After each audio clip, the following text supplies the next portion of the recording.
दर्शकबिनहरू फेरि राक्षस रूपी सलिनाको मामाले गरियो सागरलाई अपहरण।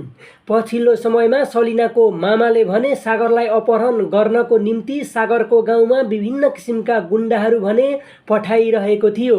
विगतको समयमा मानव बेचबिखनको आरोपमा परेका उक्त सलिनाको मामाले भने सागरलाई अपहरण गरेर फेरि पनि आफूमाथि लागेका सबै आरोपहरू सागरमाथि लगाउने प्रयास गरेको थियो।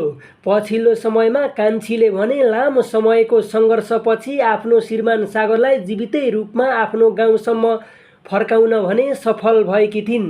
तर सलिनाको मामाले भने सागरलाई गाउँमा आए तापनि सागरलाई फेरि पनि अपहरण गर्ने योजना भने बनाएको थियो।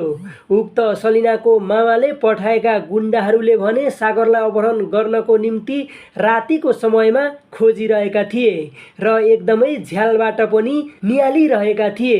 तर रातिको समय पारेर सलिनाको मामाले पठाएका गुण्डाहरूले भने सागरलाई अपहरण गर्ने प्रयास गरिरहेका छन्।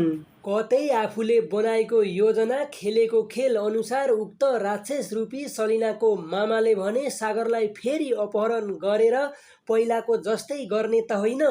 आउनुहोस् यसै विषयमा छोटो चर्चा गर्नेछौँ। यो भिडियोलाई सुरुदेखि अन्तिमसम्म हेरी हामीलाई साथ दिनुहोला।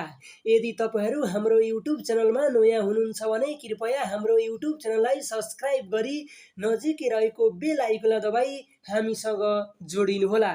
दर्शकबिनहरू पछिल्लो समयमा आफ्नो बुबाले आफ्नो विवाह कान्छासँग नगराउने कुरा आफ्नै बुबाको मुखबाट सुनिसकेपछि कान्छाकी प्रेमिका सोफियाले भने आत्महत्या गर्छु भनेर आफ्नो घरबाट हिँडिरहेकी थिइन्।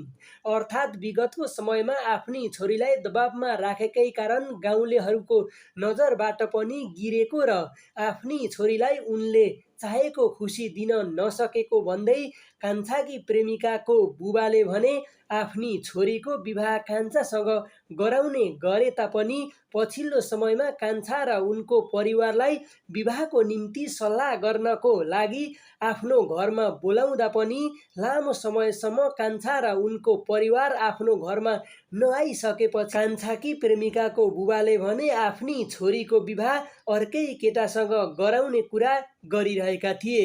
जुन कुरा आफ्नो बुबाको मुखबाट सुनिसकेपछि कान्छाकी प्रेमिका सोफियाले भने आत्महत्या गर्ने भनेर आफ्नो घरबाट हिँडेकी थिइन्। यता लामो समयसम्म जङ्गलको बिचमा आफूले कुनै पनि गल्ती नगर्दै पनि विभिन्न किसिमका सजायहरू भोगेर कान्छीले गाउँसम्म आउन पाउँदा सागरको खुसीले भने सीमा नै पार गरिरहेको थियो। लामो समयसम्म पनि कान्छी र उनको परिवारसँग आफ्ना छोराछोरीसँग रमाउन पाउँदा सागरको खुसीले भने सीमा नै पार गरिरहेको थियो।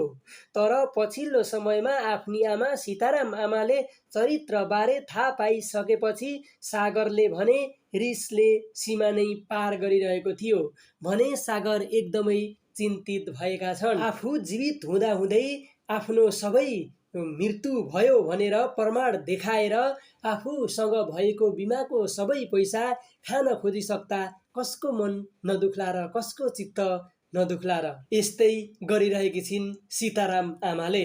आदरणीय दर्शकबिनहरू आजको भिडियो यति नै।